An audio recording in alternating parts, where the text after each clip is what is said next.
Hey, it's Chris Allingham with the Virtual Weber Bulletin. Today I'm going to talk to you about smokewood. I'm going to do a Q&A on all things smokewood. I've had a lot of questions from people sent in by email and also on the Virtual Weber Bulletin board about smokewood. And so I've got those questions on my iPad here and I'm going to walk through those with you. I'm outside in the garage today, sitting here in front of my barbecuing and grilling cabinet. Let me just give you a quick tour. I just wanted to give you a peek at the cabinet where I keep a lot of my barbecue accessories. I've got a tall, narrow cabinet here in the garage where I keep most things. Down here at the bottom, I keep a stash of Kingsford charcoal, also a little bit of lump charcoal for high temperature grilling on my kettle grill. That blue container is where I keep my smokewood. We're going to be talking in this video about smokewood, so hang on for a moment, I'll get to that.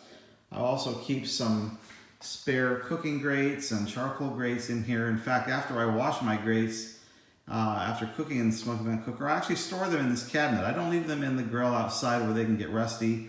I bring them into the garage where they're nice and dry and they're not going to rust. You see I've got a big Yeti here. I have no idea why I have such a big Yeti. It's probably going to be going away soon. I don't really use it.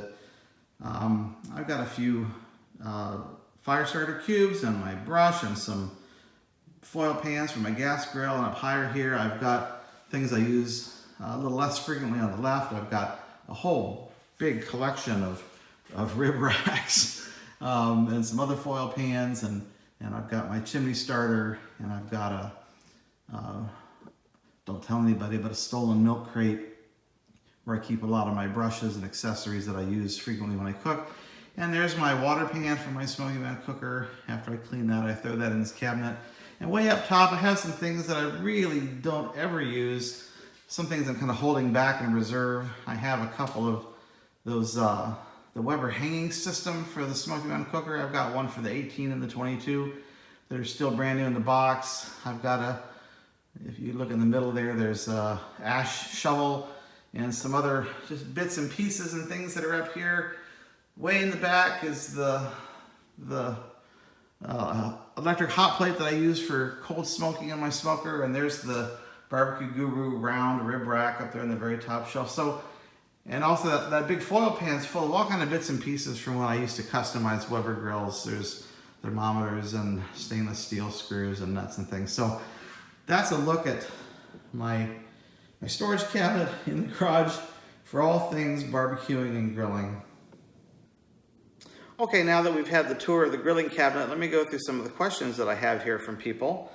And by the way, I'll mention that I do have an existing article on the Virtual Weber Bulletin for all things smokewood. I'll put the link to that up here at the top right of the screen. If you're watching this on certain platforms, you'll be able to click on that. If you don't see it there, you'll find it in the description of this video on YouTube. First question is, what are appropriate woods to use as smokewood? Well, the short, simple answer is that any hardwood that's from a fruit-bearing or a nut-bearing tree is usually appropriate for smokewood. You want to stay away from softer woods like pine and redwood and fir, although I will say that there are some really small corner cases where people do use some of those woods for smoke flavor. I've seen cooking shows where, like in Scandinavia, they'll use like pine needles or things from fir trees, but I'm trying to give you general advice for what we'll do here in the United States in terms of traditional backyard barbecue. And in those cases, you'll want to use a hardwood from a fruit-bearing or a nut-bearing tree, and you'll want to stay away from the softer coniferous kinds of woods. The woods that we most commonly use for traditional barbecue here in the U.S. are oak, hickory, apple, cherry, pecan. In southern part of the U.S., southeast part, peach is very common, and then also alder up in the Pacific Northwest. Those are all very typical smoke woods that you will be able to get good results with if you choose any of those for most of your low and slow or hot and fast barbecuing. Next question is, what's your favorite smoke wood? Meaning, what's my favorite smoke wood? Well, I used to use a wide variety of smoke woods. This cabinet was chock full of a bunch of different things, and now I have settled on just what I can put inside this blue container right here. I've settled on just three things. I use apple, I use cherry, and I use oak. And actually, I probably use them in the order of apple, oak, and cherry. Cherry is least commonly used. Apple is sort of my go-to wood. It is so versatile. You can use it with so many different kinds of meats. I'm not sure there's anything that you couldn't really use apple with.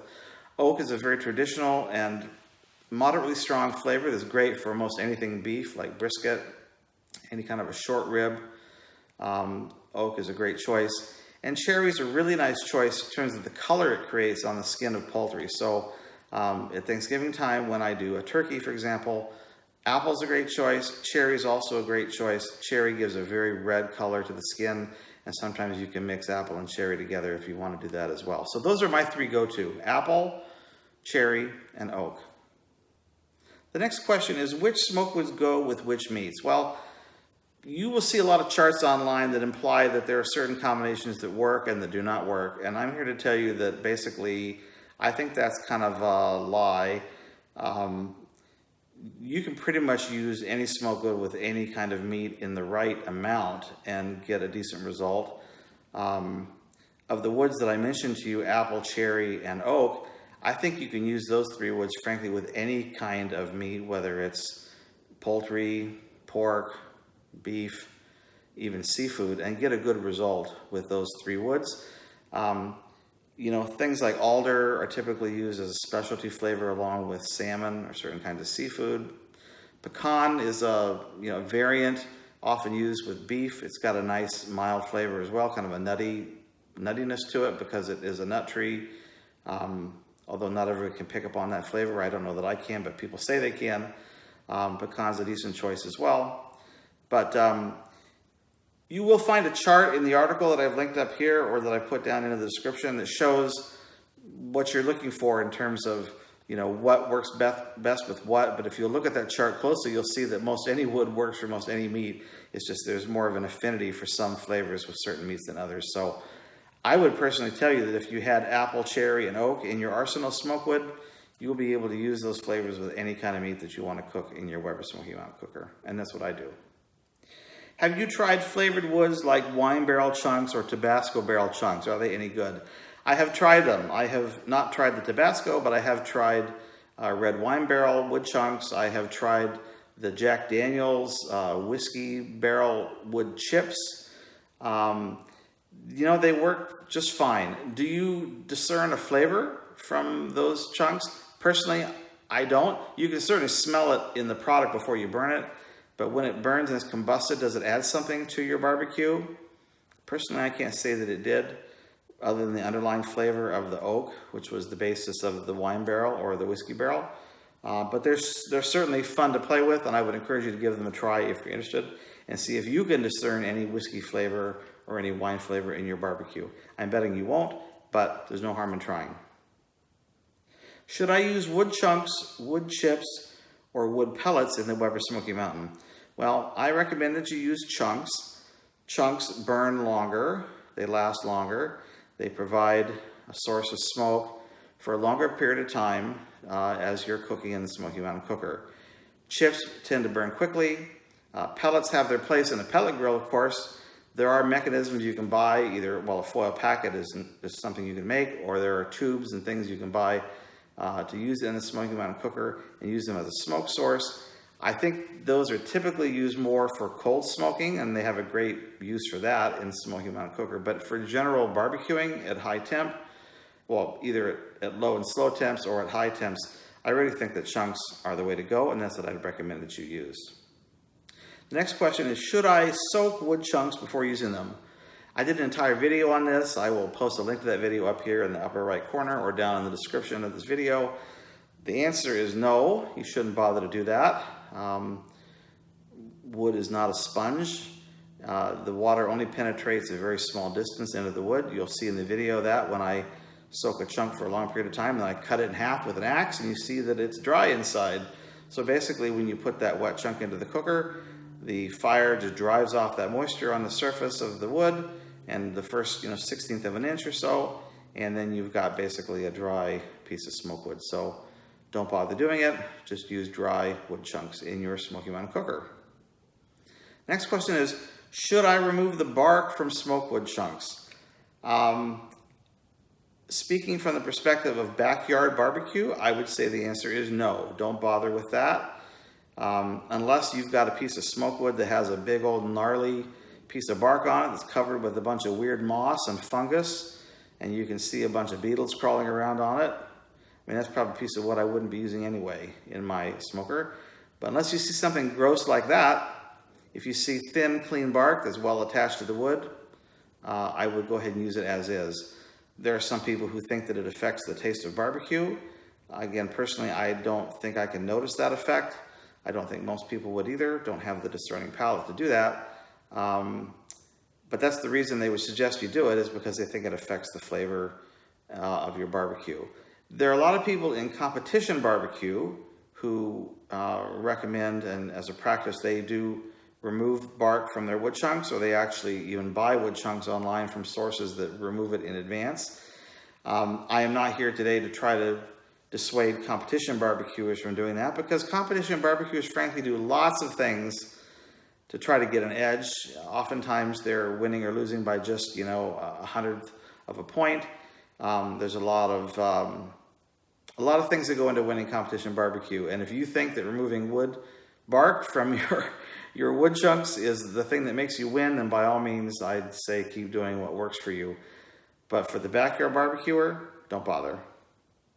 Someone writes into the virtual Weber bulletin board, how many wood chunks should I use in my Weber Smokey Mountain Cooker? Well, I generally recommend that as a beginner you use less wood and see if that gives you the smoke flavor that you want. And if it doesn't, you can always add more. As a general rule, for small items like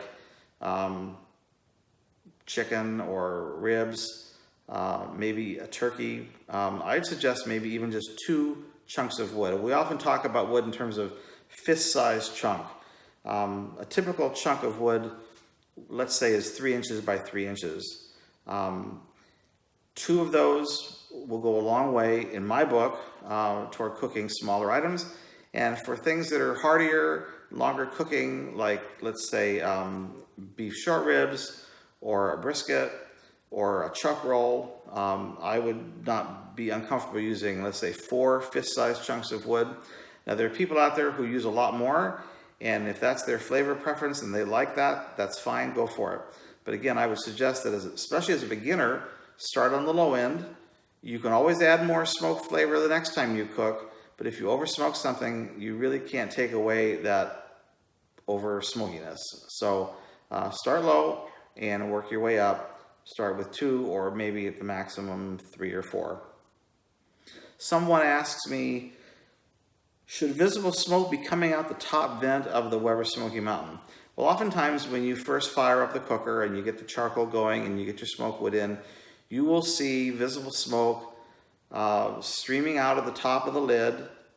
You may also see it coming out around the edge of the lid, between the lid and the middle cooking section, sometime out around the access door as well, sometimes even around the thermometer, where the thermometer mounts on the lid. In my experience, it is common to see visible smoke coming out of the cooker, at least during the first 30 to 45 minutes, maybe even an hour. But if you've got a smallish amount of smoke wood, meaning 2 to 4 chunks, or maybe a little more, after 45 minutes to an hour, you will not see billowing smoke coming out of the cooker. It should be a thin stream of just sort of bluish gray smoke that comes out with the exhaust out of the lid vent. It is not uncommon to see smokers on a hot summer day that are just belching like a steam engine with smoke just billowing out the top. In my opinion, that's too much smoke. It's gonna just apply too much smoke flavor to my meat. I don't want that much. So what I want to see is, after the initial sort of burn off of that smoke wood as it gets going, that I have a thin stream of exhaust coming out of my cooker. It's not belching like a steam engine. The thing that can be deceptive about that, however, is that if you're cooking on a cold fall day or winter day or overnight, and you're especially using water in the pan, what you may be seeing coming out of the lid is steam, not so much smoke. So you can be assured, though, that if you're only using 2 to 4 wood chunks, maybe 5 or 6 at the most, you're probably not going to see belching smoke out of your smoker. So short answer to that is, yeah, you should see some visible smoke in the beginning, but after the first 45 minutes to an hour, Probably not. And if you are, maybe you're using too much smoke wood. Next question is, where do you buy your wood chunks? Well, I used to buy them at specialty barbecue stores. We had a chain here called Barbecues Galore. A lot of the stores have gone out of business. There's still a few out there. I have bought them at big box hardware stores like Home Depot and Lowe's. Those stores will carry the Weber brand of wood chunks, which are pretty good. I think Home Depot out here on the West Coast carries a type of wood chunks sold by Kingsford, which also looks like it's a pretty good product. You can, of course, buy wood chunks through Amazon.com. And if you like to do that, I'd encourage you to please use any of our Amazon links at the Virtual Weber Bullet so that we can get a small commission on your purchase of smoke wood from Amazon.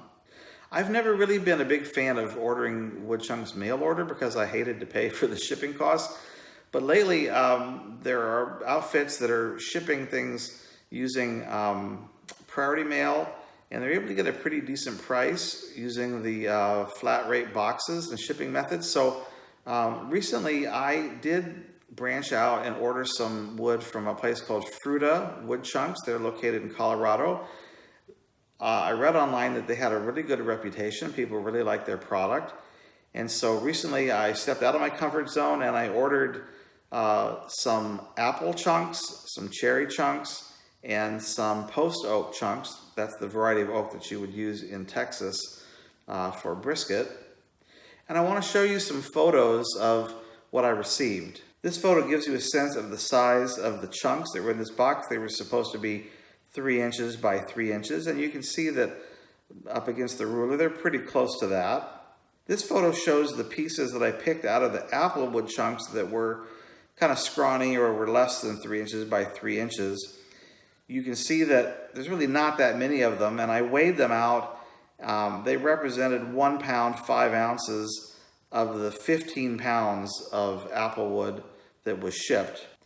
As it turns out, that was kind of an anomaly because when I picked through the cherry wood chunks and the post oak wood chunks, there was virtually nothing in those two woods that were not just good solid 3 by 3 inch chunks. So this Fruta wood seemed to be, on the surface, a pretty good deal financially and a pretty high quality product. I didn't get a lot of junk or a lot of scrawny things overall in the 45 pounds of wood that I ordered. These were ordered in minimum quantity of 15 pounds per flavor. I ordered 3 flavors, so a total of 45 pounds of smoke wood. I've posted a link to Fruta wood chunks in the description of this video. If you want to go check them out, please do so. They're a quality company. I'm not going to quote prices here because their prices fluctuate quite a bit based on availability and based on shipping. So just go to their website and see what they're charging for some of these products that they have. The last question I have is, how do you arrange smoke wood chunks in the Weber Smokey Mountain Cooker? Well, there are several ways you can do this. I usually place them on top of the lit charcoal when I'm cooking, no matter what, whether I'm doing minion method or I'm doing what I call a standard method where I've got all the charcoal ripping hot and I'm going to cook at high temperature. I get the charcoal situated and then I just drop my wood chunks right on top, and you can see that in the picture here. If you're doing the minion method, you can nestle the wood chunks down into the unlit charcoal as shown in this photo. You want to have the tops of the chunks exposed so that when you add the 20 to 40 lit coals on top, some of those are touching the tops of the wood chunks, and they can catch fire as the rest of the charcoal catches fire throughout the entire cooking process. That will extend the life of the smoke chunks, so to speak. You'll get smoke over a longer period of time. I'm not particularly concerned about that myself because I like a lighter smoke flavor. I don't mind kind of hitting the meat with a lot of smoke in the beginning and then having it basically taper off toward the end. But if you'd like to distribute those wood chunks throughout the charcoal chamber and put your charcoal, the hot charcoal in the middle, and have it spread out and ignite these wood chunks over time, like if you're doing a brisket, that's perfectly fine. And that is a popular way of arranging the wood chunks. Now, the other thing that happens sometimes is that you do end up with some small little bits and pieces of wood that you don't want to throw away, but they're not necessarily, a full 3 by 3 inch wood chunk. What do you do with those? Well, as you can see in this photo, you can mix wood chunks in with the charcoal, throughout the body of the charcoal in the charcoal chamber, and you put your, 20 to 40 lit briquettes on top, and then you've got just small pieces of smoke wood that are lighting off randomly throughout the cook. That's another way to use up whatever little scraps or wood chunks you have. Well, that's it for now in terms of questions. I appreciate the people who sent these in. I hope you find this interesting and informative. I appreciate you taking the time to watch. If you have suggestions for videos, please don't hesitate to contact me, and we'll see what we can do. Until next time, I thank you for watching. Take care, everybody. Bye-bye.